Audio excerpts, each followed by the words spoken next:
사랑하는 영락교회 지체들에게 주 안에서 평화 인사를 전합니다. 오늘은 2022년 10월 26일 수요일입니다. 오늘의 묵상 본문은 요한계시록 8장 1절로 13절까지의 말씀입니다. 오늘 본문 말씀 8장 1절부터의 말씀은 이렇게 시작합니다. 일곱째 인을 떼실 때 하늘이 반시간쯤 고요하더니 여섯 번째까지 봉인을 떼는 이야기가 7장에 나오고 이제 일곱 번째 봉인을 개봉되는 그 이야기과 동시에 일곱 나팔의 재앙이 시작되는 이야기죠. 그래서 일곱 봉인이 끝나고 일곱 나팔이 시작되는 게 아니라 일곱 봉인의 역사 가운데 일곱 나팔의 역사가 함께 섞여 들어간다, 함께 녹아든다, 이제 이런 내용이 들어있는 겁니다. 그래서 일곱 나팔의 재앙이라는 것이 일곱 번째 인에 열리는 그 심판의 의미 가운데 일곱 나팔이 이제 들어있는 것이죠. 그래서 일곱 나팔이라는 것은 훨씬 더 격렬하고 어떤 강렬한 심판의 의미가 있다라는 걸 이제 보게 됩니다. 일곱째 인을 떼실 때 하늘이 반시간쯤 고요하더니, 반시간이라고 하는 게 이제 헤미오리온이라는 말인데, 헤미오리온이라는 게 헤미수스라는 말하고 호라라는 말이 붙은 거예요. 헤미수스라는 게 해프고 이제 호라라는 게 타임이죠. 시간의 반, 이런 겁니다. 그래서 한때, 두때, 반때 이러는 것처럼 이것이 뭐 해프아워를 얘기하는 의미가 아니라 어떤 정해진 시간. 근데 반때라고 하는 것은 지금 30분 얘기하는 게 아니라고 그랬죠. 반때라는 것은 긴박한 짧은 시간을 의미하는 거죠. 잠깐이라는 겁니다. 하지만 잠깐 동안에 여섯 번의 그 재난, 일곱 봉인의 그런 그 심판이 몰아닥치고 있는데, 일곱 번째 봉인의 일곱 나팔의 심판이 있기 사이에 그때 잠시의 고요와 침묵이 있다는 겁니다. 이 주님의 침묵이죠. 주님 왜 침묵하실까요? 오늘 왜 침묵하시는지의 내용이 오늘 말씀에 나오는 것이죠. 주님이 이런 성도의 간구와 기도를 들으시는 거예요. 동시에 주님의 뜻을 성도들이 받는 것입니다. 이것이 고요와 침묵의 시간이에요.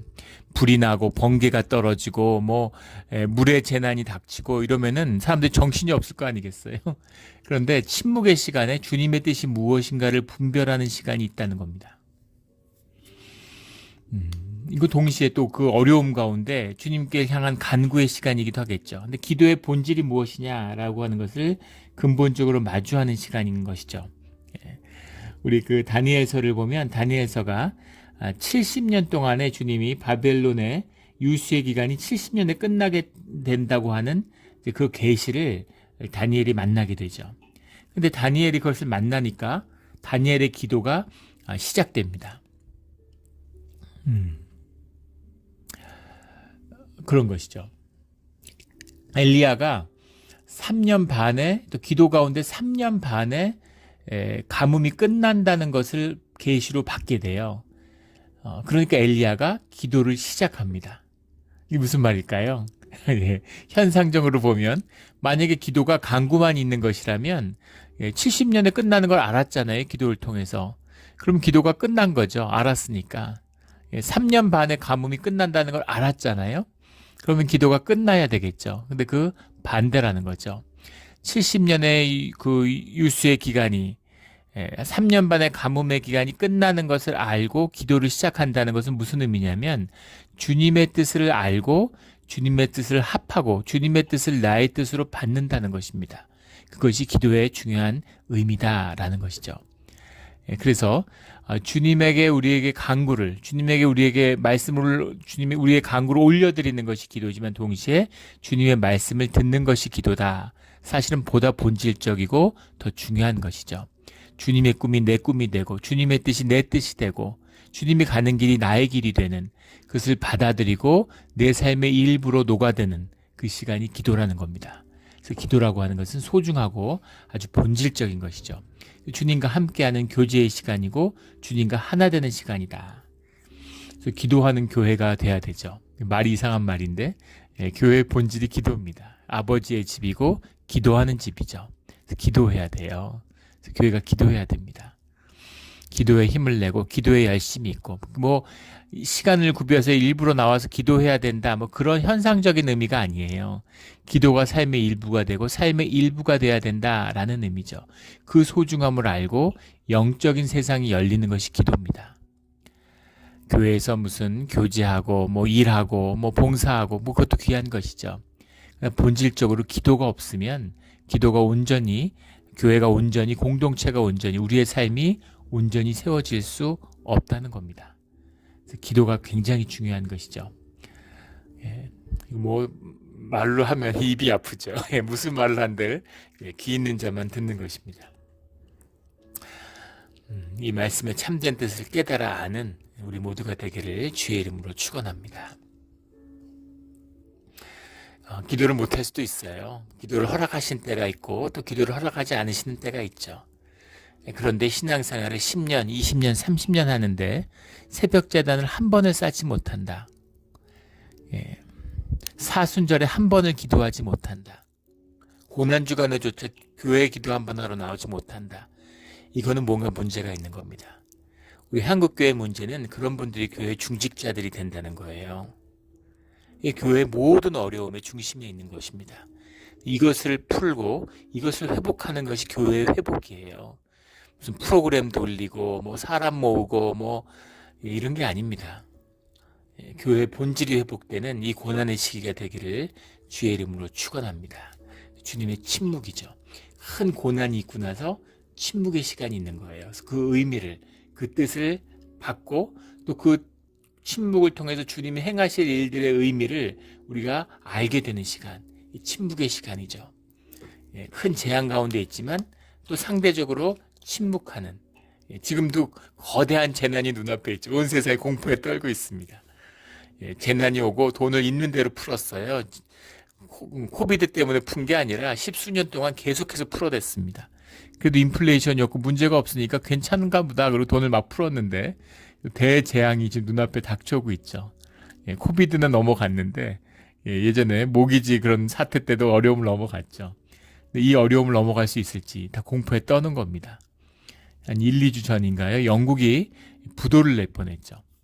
정부가 디폴트를 선언하고 IMF로 간 적이 있었지만 그런 차원이 아니라 국가 자체가 부도를 낼 뻔한 연기금이 부도를 내는 그런 사태 직전까지 갔다가 간신히 벗어났습니다. 근데 아직도 위험 속에 있죠. 지금 뭐 영국이 쓰러진다, 이탈리아가 쓰러진다, 뭐 일본이 쓰러진다 난리예요. 뭐 무슨 스리랑카, 아르헨티나, 브라질 이런 나라들이 쓰러지는 건 아무 관심이 없습니다. 터키 이런 나라들은 뭐 당연히 시간 문제지 쓰러질 거라고 보는데 그런 기축통화 대접을 받는 준 기축통화국들이 흔들흔들하고 있어요. 엄청난 위기가 눈앞에 있는데 이 위기의 본질이 이 의미가 무엇이 될 것인지 현상을 헤아리는 게 아니라 그 본질을 통해서 말씀하시는 주님의 뜻이 무엇인지 그것을 마주하는 그런 시간이다라는 것이죠. 이것이 늘 있는 고요와 침묵의 의미입니다. 2절에 내가 보매 하나님 앞에 7 천사가 서 있어 7 나팔을 받았더라. 그래서 새로운 심판. 하지만 그 7 봉인의 심판이 완성을 이루는 그 심판이 계속되고 있다라는 거죠. 이 나팔의 심판이라는 것이 이어지는데 이것도 보면 6번의 나팔이 있고 그 다음에 침묵과 주님의 교회에 대한 말씀 그리고 7번째 나팔로 이어지죠. 7번째 나팔이 다시 또 7의 대접과 이어지는 그런 구조를 가지고 있죠. 근데 앞에 있는 4가지 나팔, 오늘 본문에서 다루게 될 4가지 나팔은 재앙의 의미가 있죠. 그래서 이 재앙이 자연계, 우리가 사는 세상에 임하고 있어요. 그래서 자연의 재앙이 끊임없이 일어나는 겁니다. 이거는 주님이 말씀하시는 회개의 뜻이에요. 돌이키라는 겁니다. 주님께 돌이키고 우리의 잘못을 주님한테 회개할 시간을 주시는 사실은 심판이지만 어떻게 보면 은혜의 때라고 할 수 있죠. 그런데 뒤에 나오는 3가지 나팔은 재앙은 그것은 인간에게 직접적인 심판의 의미가 있다는 겁니다. 사람들을 직접 치시는 거예요. 4가지 나팔과 3가지 나팔, 우리 늘 7가지라는 숫자는 4 플러스 3으로 이루어져 있다고 그랬죠. 4가지 봉인도 7 봉인도 마찬가지고 앞에 4가지라고 하는 건 땅의 숫자, 뒤에 3이라고 하는 건 하늘의 숫자, 4와 3이 완전한 주님의 뜻, 하늘의 뜻과 땅의 뜻이 하나로 주님 안에서 이루어지는 그런 것이다 라는 걸 나누었죠. 그래서 오늘 7 나팔 중에 4가지 나팔, 자연계에 대한 재앙이 시작되고 있는 겁니다.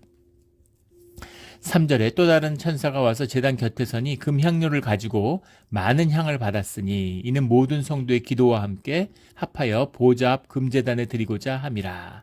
주님께 드려지는 그 기도를 의미하는 거죠. 근데 이것도 뭐 이제 풀려고 하면 굉장히 많은 이야기들이 들어 있습니다. 근데 보이는 것은 일단 성전에서 드리는 제사의 의미가 들어 있죠. 성전의 모형이라고 하는 것이 원형적인 하나님 나라의 하늘 보좌의 제단을 상징하고 있다. 그 제단의 표상, 상징성이 땅의 성전 가운데 구현되고 있다라고 하는 것을 볼 수 있죠. 그래서 그 보좌를 향해서 금향료를 가지고 가는 그 금향료에 담기는 향이 사실은 기도다라는 게 5장 8절의 말씀이 나왔죠. 향을 담는 대접들이 성도의 기도다라는 말씀이 나왔습니다. 그러니까 눈에 보이는 것은 황금 대접을 주님의 보좌 앞에 놓는 것이지만 말씀의 언약궤 앞에 놓는 것이 성막의 모습이라면 그것의 본질적인 것은 하늘나라에서 주님께 올리는 성도의 기도라는 겁니다. 기도는 하지 않는데 황금 대접만 올려요. 그러니까 아무 의미가 없는 것이죠. 그 의미, 그것을 표상하고 있는 현상의 표상이 황금 대접으로 나타나는 거죠. 근데 그 기도를 주님께 가져다 드린다는 겁니다. 또 다른 천사가. 이 천사가 누구냐라는 것에 대한 많은 논란이 있어요. 전통적인 견해, 가톨릭의 견해에서는 7천사, 이게 이제 그 토비서라고 하는 지금은 성경에서 제하여진 그런 그 성서에 보면 7의 천사장이다. 그 이름들이 나옵니다. 뭐 우니엘, 뭐 라파엘, 미가엘, 뭐 이런 천사들이죠. 천사장들인데 그런 천사장들이 이제 중보의 역할을 한다라고 전통적인 가톨릭에서는 믿었죠. 수호 천사가 있고 또 개인들에게는 근데 그런 것들이 이제 종교 개혁을 통해서 천사 숭배가 너무 만연해 있어서 이제 그런 거에 대한 거부감이 이제 간이 든 거죠. 왜냐하면 예수님과 예수님의 영인 보혜사 성령이 우리의 중보자가 되시는데 그것을 오히려 천사가 가리는 그런 식의 종교적인 그런 그 왜곡들이 있었던 것이죠. 그래서 이 또 다른 천사가 와서 제단 곁에 서서 금향로를 가지고 오라는 이 천사가 중보자의 의미라면 이 중보자는 그리스도가 아니냐 뭐 이렇게 보는 것입니다. 그런데 그냥 원문에 안겔로스예요. 천사라고 되어 있는데 그리스도면 그리스도라고 하지 왜 안겔로스 어린 양이라고 하지 왜 천사라고 했겠습니까? 이 천사를 그리스도라고 그렇게 꼭 우길 필요가 없고 또 이 천사가 중보자라고 우길 필요도 없습니다. 왜냐하면 왕에게 상소문을 올린다고 한번 생각해 보세요. 조선시대 때 뭐 이런 그 양인들이 또는 유생들이 지방에서 상소문을 왕에게 올리죠. 왕이 가서 상소문을 직접 사대원 앞에 나와서 상소문을 받아가나요? 그렇게 하지 않죠. 신하가 와서 사서가 와서 그걸 받아가지고 왕에게 전달하는 겁니다. 그 왕에게 전달한다고 해서 그 신하가 그것을 주장하거나 그것을 설명하거나 그것을 납득시키거나 그것을 주장하는 그런 역할을 하는 것은 아니죠. 그것을 그냥 가져다가 왕에게 드리는 거예요. 왕이 보시라고. 그걸 돕는 일을 하는 일 뿐이지. 물론 중보가 그런 의미일 수도 있겠지만 그래서 천사가 중보자냐 아니냐 뭐 그리스도냐 아니냐 이런 논의 자체가 너무 과한 것이다. 문맥으로 그대로 봐서 문자로 봐서도 그 의미 자체를 뭐 중보자로 해석을 뭐 해도 되겠지만 하지 않아도 된다라는 겁니다. 천사냐 그리스도냐 하는 게 논쟁 자체를 좀 빗나간 게 아닌가라고 저는 봅니다. 그렇게 천사가 와서 그 본질은 무엇이냐면 그 기도, 그 향에 담긴 것이 그 향이 성도의 기도다. 그 기도를 주님이 받으시는 시간, 이것이 고요와 침묵의 시간이다라는 것이 본질인 것이죠. 향연이 성도의 기도와 함께 천사의 손으로부터 하나님 앞으로 올라가는지라 그 기도를 주님이 받으신다는 겁니다. 천사가 향로를 가지고 제단불을 담아다가 땅에 쏟음에 우레와 음성과 번개와 지진이 나더라.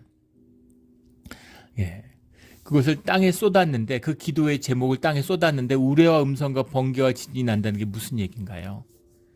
지금 고난 가운데 있어요. 앞에 6봉인이 해제됐습니다. 그러면 성도의 기도가 번개가 치고 무슨 뭐 재난이 닥치고 죽음의 기근이 들고 이러는데 그것을 속에서 우리가 구해달라. 그런 기도를 했겠죠. 간구의 기도가 없겠습니까? 그런데 그 간구의 기도를 들으신 다음에 그것을 쏟으니까 우레와 음성과 번개와 지진이 난다? 그러면은 기도를 들어주지 않는다는 얘기일까요? 아니면 그 기도를 버리셨다는 얘기일까요? 쏟았다는 의미가 아니죠. 그 기도가 이루어졌다는 얘기입니다. 이게 무슨 의미겠어요? 예.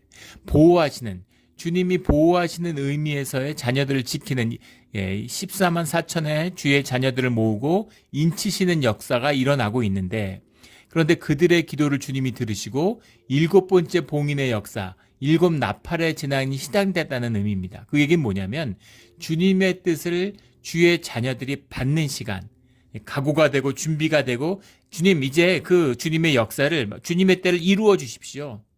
예. 주님의 뜻대로, 아버지의 뜻대로 이루어 주십시오. 예. 고난 가운데 있지만 예수님이 그걸 마지막에 보여주시잖아요. 예. 괴롭고 힘들고 어려움 가운데 있지만 주님의 뜻을 이루어 주십시오. 아버지의 뜻대로만 이루어 주십시오. 라는 기도를 주님이 받으셨다는 거죠. 그래서 그 기도를 받으시고 이제 레디가 됐으니까, 주의 자녀들이 준비가 됐으니까 이제 7봉인의 심판, 7나팔의 심판을 땅에 쏟으신다는 겁니다. 그렇게 시작되는 거죠. 그래서 그 심판을, 그 시험을 받을 준비가 안 됐는데 주의 자녀들이 땅에 심판이 쏟아지지 않는다는 겁니다. 그래서 기도의 의미라는 것이 심판을 지연한다는 의미가 주님의 뜻이 이루어지지 않는다는 의미가 아니라 주님의 뜻대로 이루어지는데, 그 뜻을 우리가 새기고 받을 이 연약한 육신의 삶에서 주님의 온전한 뜻을 새길 수 있는 그런 시간과 때를 허락하신다라는 의미입니다. 이 때를 받고 주님의 뜻을 받아 그 뜻으로 삶을 녹이는 그런 주의 성도들이 되기를 예수 그리스도 이름으로 축원합니다. 좀 깊은 말씀이죠. 귀 있는 자는 들을지어다. 설명을 어떻게 해도 성령의 역사로 깨달아 아는 그런 우리 성도님들이 되기를 주의 이름으로 축원합니다. 그리고 6절부터 13절까지 이제 네 가지의 나팔 소리의 재난이 시작됩니다. 7나팔 가진 7천사가 나팔 불기를 준비하더라. 7절에 첫째 천사가 나팔을 부니 첫 번째 나팔을 불게 되는데, 나팔이라고 하는 것은 이 주님의 임재를 상징하는 것이고, 왕이 행진할 때, 또 새로운 시대가 열 때, 또 안식년이 시작될 때, 이럴 때 준 나팔을 불죠. 본질적인 것은 주님의 임재죠. 그래서 주님의 뜻이 임한다는 겁니다. 그 뜻 가운데 이제 재앙이 시작되는 거죠. 피 섞인 우박과 불이 나와서 땅에 쏟아짐에 땅의 3분의 1이 타버리고 수복의 3분의 1도 타버리고 각종 푸른 풀도 타버렸더라. 피 섞인이라는 것이 그 출애굽기에 나오는 재앙과 구별되는 6번째 재앙과 흡사하죠. 그러니까 자연계에 대한 재앙입니다. 피가 섞였다라고 하는 것을 이걸 또 이제 해석해서 이것이 자연계 재앙으로 표현된 영적인 재난이다. 또 뭐 이렇게 이야기도 하는데, 그냥 말 그대로 피가 섞였다라는 것은 참혹한, 가혹한 그런 재앙이다. 이렇게 받는 게 맞겠죠. 8절에 둘째 천사가 나팔을 부니 불붙은 큰 산과 같은 것이 바다에 던져짐에 바다의 3분의 1이 피가 되고 바다 가운데 생명 가진 피조물들의 3분의 1이 죽고 배들의 3분의 1이 깨지더라. 땅과 바다에 동시에 재난이 닥쳐오고 있는 겁니다. 세 번째 천사가 나팔을 부니 횃불같이 타는 큰 별이 하늘에서 떨어져 강들의 3분의 1과 여러 물샘에 떨어지니 이 별 이름은 쓴쑥이라. 물의 3분의 1이 쓴쑥이 되매 그 물이 쓴물이 되므로 많은 사람이 죽더라. 강물을 저주하는 일은 그런 유다의 묵시문학 가운데는 없는 것입니다. 계시록에만 나오는 것이에요. 이 마지막 때의 재난의 심각함을 말씀하고 있다고 할 수 있겠죠. 또 하나는 이 쓴쑥이다. 이 별의 이름이 쓴쑥이다라고 했는데, 그 별이 떨어져서 강물이 오염된다. 근데 그런 일들은 있을 수 있겠죠. 또 화산이 터지는 이야기. 그런데 이 순쑥이라고 하는 말이 아프신톤이라는 말인데, 아프신톤이라는 말이 이게 이제 자연의 그 목의 이름이 아르테메시아 압신디움이라고 하는 풀인데, 물에서 자라는 물풀이라고 그래. 물풀나무, 우리 버드나무 같은 걸 생각해 보시면 되겠죠. 단순히 풀도 아니고 또 우리가 생각하는 나무의 이미지가 아니라 버드나무처럼 물가에 자라는 나무인데, 이 잎이 굉장히 이제 쓰다고 그러죠. 물이 들어가면 쓴물이 되는데, 물에 담기면 이것이 이제 그 성경에 보면 슬픔과 고통의 상징으로 쓰였습니다. 잠언이나 예레미야가 아모스 같은 데 보면 너희가 정의를 순쑥으로 바꿨다. 이제 이런 말씀이 5장 7절에 나오죠. 그런 말씀 같이 이제 그런 의미로도 쓰이고, 또 우상 숭배에 대한 경계의 의미로 신명기나 예레미야 이런 데서 쓰이기도 하죠. 이게 좋지 않은 것이에요. 그래서 이 마시는 물이 쓴 쑥으로 인해서 쓴 물이 되었다. 그러니까 생명에 대한 근본적인 위협, 심판, 이런 식의 환경들이 이제 이루어졌다라는 뜻이겠죠. 그리고 12절에 넷째 천사가 나팔부니 해 3분의 1, 달 3분의 1, 별들의 3분의 1이 타격을 받아 그 3분의 1이 어두워지니 낮 3분의 1은 비추임이었고 밤도 그러하더라. 그 해와 달과 별, 그 앞에 바다도 마찬가지죠. 이런 것들이 단순히 우리의 자연에 대한, 우리 현대인에게는 그냥 자연의 일부로 느껴지지만 고대인들에게는 모두 우상 숭배의 대상이고, 지금도 사람들이 별점 보고 그러긴 하지만, 다 우상의 의미를 담고 있었어요. 바다라고 하는 것이를 잠잠케 하는, 주님을 보고 귀신을 잠잠케 하는 권세라고 보는 거죠. 신을 다스리는 권세가 주님께 있다라고 받아들이는 겁니다. 해와 달과 별에 빛이 어두워졌다라는 것의 의미는, 그것이 상징적인 갖는 의미는 그것이 사단에 대한 심판이고 우상에 대한 심판의 뜻도 들어있다라는 해석도 있습니다. 단순히 인간에 대한 심판을 위해서 자연계를 심판하는 것뿐 아니라 세상에 대한 심판의 의미라는 것은 공중의 권세를 잡고 세상을 어지럽히던 세상 권세에 대한 심판이기도 하다라는 거죠. 그 의미도 충분히 통하겠죠. 세상에서 우상의 모습, 동물의, 짐승의 형상, 우리가 웬 사람을 자꾸 이렇게 죽이고 사람을 괴롭히나 이렇게 생각하기 쉽겠지만 천사들이 그게 아니라 하나님의 형상을 구하는 것이죠. 그 형상이 인치심을 받은 자들입니다. 그렇지 않은 자들을 보세요. 동물의, 짐승의 형상이라고 얘기하죠. 짐승의 형상, 하나님의 형상이라는 말과 대립되는 짐승의 형상, 이게 우리가 사는 세상의 모습이고 우리의 모습이잖아요. 생존을 위해서, 내 욕심을 위해서 서로 짓밟고 경쟁하고, 짐승의 형상, 전쟁터 같은 데서 이루어지는 일들, 짐승의 형상이죠. 이 짐승의 형상을 주님이 심판한다, 그런 의미인 것이죠. 그런 심판이 이루어지고 있는 겁니다. 13절에 내가 또 보고 들으니 공중에 날아가는 독수리가 큰 소리로 이르되 땅에 사는 자들에게 화가 있으리니 이는 새 천사들이 불어야 할 나팔 소리가 남아 있음이로다. 네 개의 나팔 소리가 울려 퍼진 다음에 뒤에 새 나팔 소리가 불리기 직전에 또다시 이런 잠시의 고요가 있는 겁니다. 그래서 네 가지 나팔 소리 뒤에 돌이킬 시간을 한 번 더 주시는 것이죠. 이 의미를 또 한 번 새기는 거예요. 늘 성경에는 이 질서입니다. 이런 사건과 사건 가운데 그 본질의 의미를 새기는, 그 본질의 의미가 연결되는 이런 구조를 가지고 있다. 화가 있으리니, 큰 소리로 화 이르되 이렇게 돼 있는데, 폰의 메갈레, 폰이라는 게 소리 얘기한다, 이런 메갈레라는 게 크다, 메가라는 영어의 메가가 여기서 왔죠. 폰의 메갈레, 우아이 이렇게 돼 있어요. 우아이 오, 우리말로 하면 아플싸, 아이고, 이런 거죠. 화가 있다, 아이고, 이걸 어떡하냐, 아플싸, 이런 거죠. 그렇게 독수리라는 건 메신저와 같은 의미로도 해석될 수도 있고, 또 그 형상의 의미를 본다면 내 생물 중에 하나일 수도 있겠죠. 그런데 이것이 세상에 대해서 다시 한번 화를 선포하는 거예요. 화를 선포함과 동시에 돌이켜라 라고 하는 그런 경고의 의미가 동시에 들어있는 것이죠. 이 깊은 의미, 이 고요의 참된 뜻을 새기며 깨달아 아는, 그래서 기도를 해야죠. 주님의 뜻을 만났다면, 본질의 역사를 알았다면 기도해야 되는 것입니다. 기도하는 오늘 하루, 기도하는 우리 교회, 기도하는 우리 모두가 되기를 주의 이름으로 축원합니다. 아멘. 기도드리겠습니다. 하나님 아버지 감사합니다. 주님의 사랑과 은혜가 있어서 이 환난의 때, 이 마지막 때에 이 땅에서 살아가는 이 고난 가운데에서 주님의 말씀이 함께 해주시니 감사합니다.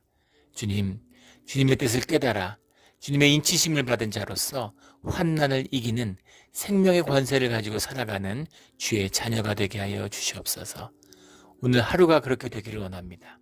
주님의 침묵 가운데 이 세상의 환난의 의미를 깊이 깨달아 아는 그런 지혜와 깨어있는 주님 안에서 기도하는 자들이 되기를 소원합니다.